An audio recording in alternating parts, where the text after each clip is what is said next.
Ah, crap, another video. Man, I've been talking about this shit all week. Train the muscles, not the joints.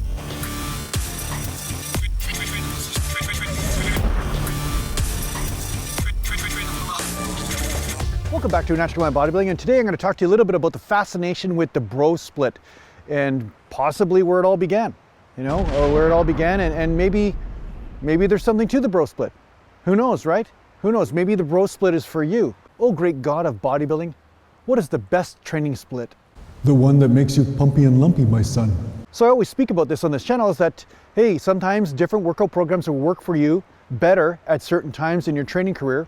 And other times you can wear a workout program out, or you can wear a certain principle out where it's time for you to discard that technique or that workout program and then start a new one for a period of time before going back. So through this cycling through the different types of workout programs and different techniques, you start to break through plateaus and to make better gains in your training.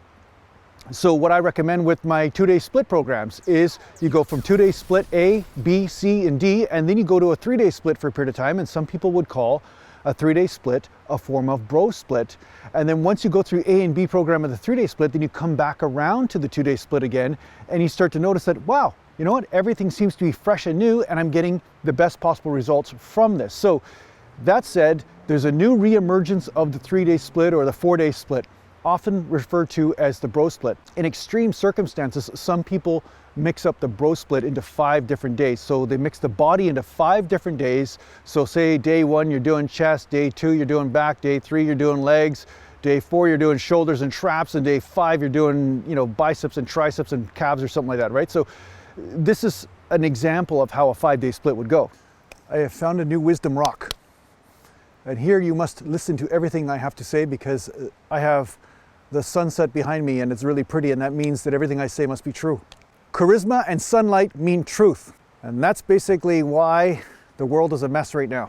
Because people believe beauty before they believe logic, which is why everybody is so convinced of everything I have to say, because of the beauty that you behold before you. I've always talked about how when I found that I took too much time off in between training body parts, that I started to get less results, not more results from it, regardless of how much volume I used. But that doesn't mean that volume doesn't have its place from time to time, because again, each technique is going to accentuate certain muscle fibers or hit the muscle in a certain way. And the great part about the bro split is this: you never feel like your recovery is going to be the weak link, especially when it comes down to a given body part. So if I do 20 sets for biceps, or if I do 50 sets for biceps, or I do 100 sets, or do a 24-hour program for biceps, by the time 5 days comes around, or 4 days, chances are my biceps are going to be fully recovered and I can hit them hard again. So this is why the bro split simplifies things in a certain way, because you're not worried about whether you're going to have enough time to recover or not. There have been times where I've trained legs extremely hard, and sometimes they're sore for 2, 3 days, sometimes 4 days even. But most of the time, by the time day 4 comes around, I'm pretty much recovered in a way where I can train again for sure, no matter how much volume I do. It's pretty much a no-brainer for the most part. So that's why I think the bro split has become popular in a certain way. Now there's other reasons for it too, but the reason I'm talking about right here is that it simplifies things for people. They say, I'm going to train that muscle as hard as I can, do as long a workout as I can, just kick the crap out of it for an hour, 2 hours, and then just trust that it's going to be healed as long as my diet is in check by the time I come back around to that body part again, right? So yeah, you don't have to think so much. Through the supreme training techniques that I have applied on this channel, you will see a miracle before you. Oh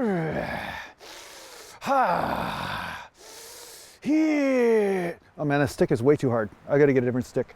When you're doing a little bit higher frequency type program, if you do too much volume, then by the time you come around to that body part again, you start to hit overtraining and stuff. So you need to mess around with volume to make sure that you're at least semi-recovered by the time you train that body part again. And I talk about this all the time in the playlist of sets and reps. So check out that playlist if you're confused. But I always talk about training when you're a tiny bit sore or a tiny bit tight in a muscle group seems to elicit the best gains. So this is one of the reasons why I found the 3-day split or 4-day split was not optimal for me, although I did get some good results from it. And the results I got mostly were in an overall hypertrophy sort of aspect, I guess you could say. I did gain some muscle mass from doing the endurance work. There was a lot of glycogen retention. There was probably more strength endurance activation from the high amount of volume that you're doing for a given body part. So this is why I don't say, even though I do believe in higher frequency training, I never say just do high frequency training. I also say mix it up with some high volume workouts from time to time, because I do notice that doing a little bit more volume from time to time can really boost your muscularity gains. You can really get a boost from this. Man, that's a pretty sunset right now. Look at that. Isn't that neat? The way the clouds are around that sun right now. It's a special moment. I feel closer to you guys. You know, us sharing this moment, I feel closer to you now.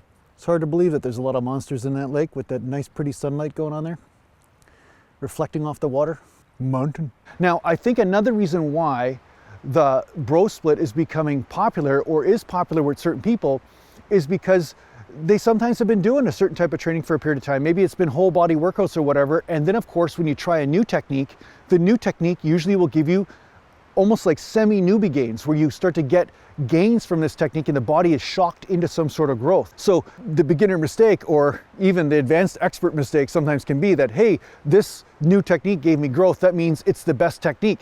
Well, give it time. At some point that technique will fall by the wayside, and then you need to apply something new. So if you're not getting gains in your training, it's a good idea to switch something up. It's really simple. It's not really complicated. I talk about, yeah, you need to apply progressive overload in your training. You need to get stronger in every single rep range that happens under 1.5 minutes or so. You know, that's really going to give you muscularity gains and bodybuilding gains and strength gains.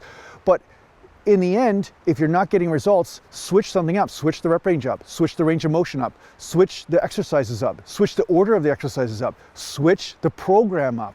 You know, go from a 4-day split to a 2-day split, or vice versa, right? You know, these are very basic principles that you should be playing around with if you're not getting gains. And obviously diet does play a factor, but I'm not getting into diet in this video specifically, right? I'll give you one fit tip, and that's making sure that you have protein in your system throughout the day. Now, people always talk about, oh yeah, it doesn't matter if you have protein in your system or not. I'm going to tell you right now, I have noticed it. It makes a huge difference.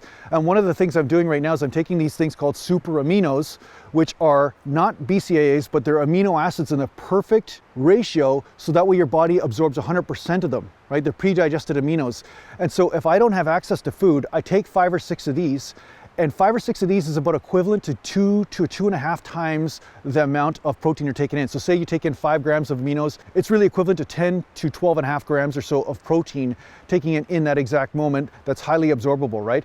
So I find that I'm getting an overall muscularity from that, an overall body pump, regardless of what training program I'm doing, because again, if you don't have the food, if you don't have the building blocks, then you're not going to be recovering. So there's a link for these aminos in the description, and it's $50 off your first order. And there's a 6-pack of these you can buy, or a 1 bottle, and it's called Super Aminos 23. Anyway, you might have to find it on the website, but I've got all the instructions down below if you want to check it out. Anyway, give it a try. It only costs you like 25 bucks for a bottle, so it's really cheap. But these things are a great way to make sure that you're getting protein throughout the day, especially when you want to get protein and not get bloated. So say before a workout, you want to have protein in the system to make sure your body's not becoming catabolic, but at the same time, you don't want to be bloated as you're training. So taking 4 or 5 of these capsules or whatever right before you're training can make a big difference in how you feel and that overall pumpy and lumpy feel when you go to the gym. So yeah, check it out if you want. Don't check it out if you don't want. I'm not here to force you to do anything. I'm not your daddy, okay? Although some of you keep on calling me daddy, and I don't understand why that is. Is that like an old reference or something? Because honestly, it could be pretty insulting to you if you call me daddy, because that means something about your mother, all right? Now, another reason why the bro split was really popular back in the day is because that's what all the professional bodybuilders would recommend. They're like, you know, you need 72 hours to train. You always need to basically hit the body part and kill it, absolutely, or whatever. And then from there, you get these great results. And it was always in Muscle and Fitness magazine and all the rest of the magazines. That's the way these bodybuilders would showcase their programs. Of course, those programs are written probably all by the same guy, not even these guys. It was just something to go with the articles and the nice pretty pictures and whatever. And that's how the bro split was really popularized, right? But the other reason why bro splits were popular was that guys who are on drugs or who are not natural bodybuilders like we are, okay, they don't have to worry about stimulating their endocrine system quite so often to make sure that the body is in this anabolic sort of response mode. right? So because they've got hormones circulating through their system and stuff, they can just pump through the reps or whatever and not necessarily do whole body movements. Sometimes just doing isolations and stuff and get pumpy and lumpy, or put on more muscle than say a natural guy would. So I find that's why frequent training is kind of what I come back to a lot, is because with frequent training, you tend to do legs and back training more often. You tend to do the whole body movements more often, at least 3 times a week anyway. And because of that, that stimulates the overall body into growth. Now, I know with a bro split, you can still do this. Say you're doing heavy deadlifts on a back day, and then you're doing heavy squats and stuff. And say your back day is 2 days after your leg day or whatever, you are basically stimulating the body enough. But what I do find a lot of times with the bro splits and stuff is that there's something to do with frequency that seems to stimulate the overall system along with the muscle fibers at the same time. I can't explain it any other way than that, but it seems like because of that frequency, the callus principle, like I always talk about, the callus principle is applied where you develop a muscular callus, right? A muscular mountain, and the body seems to adapt and says, okay, I need to constantly make this muscle more toned, more pumpy and lumpy, because I'm daily or almost daily stimulating these fibers to do a certain task. So the bro splits became popular because a lot of the drug bodybuilders were promoting them. You know, the big magazines were promoting them, but that's not necessarily how the golden age era bodybuilders all trained. A lot of them did train with a combination of these different techniques. They would do whole body workouts, they would do higher frequency type workouts, and I'm positive then they would do high volume workouts where they would mix it up, because the truth is always the same. What we realize today is really the same as what the old school bodybuilders realized too. And whatever works is basically what you would do. Now, sticking to something when it's no longer working doesn't make sense. So I'm sure the bodybuilders all hit their plateaus back in the day just like we do, and they would have to come up with inventive ways to stimulate the muscle fibers from a different way or different angle, or stimulate the entire bodily system to make sure they continue to put on muscle mass. So yeah, do I believe in bro splits? I think bro splits are valid. I do believe that it's a good technique to do bro splits for periods of time and then come back around to the high frequency training. So I'm not either or, I'm not against them, but I do feel that there is a benefit to doing all methods when it comes down to frequency, not just discarding something because it doesn't hit your, you know, your idealistic thinking, you know what I'm saying? So, because there are times where I'm frequency to death, where I'm doing a lot of frequency stuff and then I'm like, hey, wait a second, I can feel like I need a little bit more volume. It's almost like the muscle needs a bit more stimulation in order to get pumpy and lumpy. So yeah, you have to go on feel on this, and you're going to basically get in tune with a greater feel as you go along in your training journey, and you're going to feel when it's right to do higher volume, and you're going to feel when it's right to do higher frequency. It's kind of like that. You get in tune, right? And once you're in tune, then you're going to notice that it's going to be easier for you to figure out what program is right for you. So at first start with the template, and then from there you'll start to move into an intuitive response to training. You'll start to become more instinctive, which is why a lot of the advanced bodybuilders do apply the instinctive training method from time to time. So I hope this helps you out in your training. Thanks a lot for watching. If you need to get a hold of me, just go to naturalgallantbodybuilding.com, and thanks to the Patreon supporters, and take care for now. Mountain.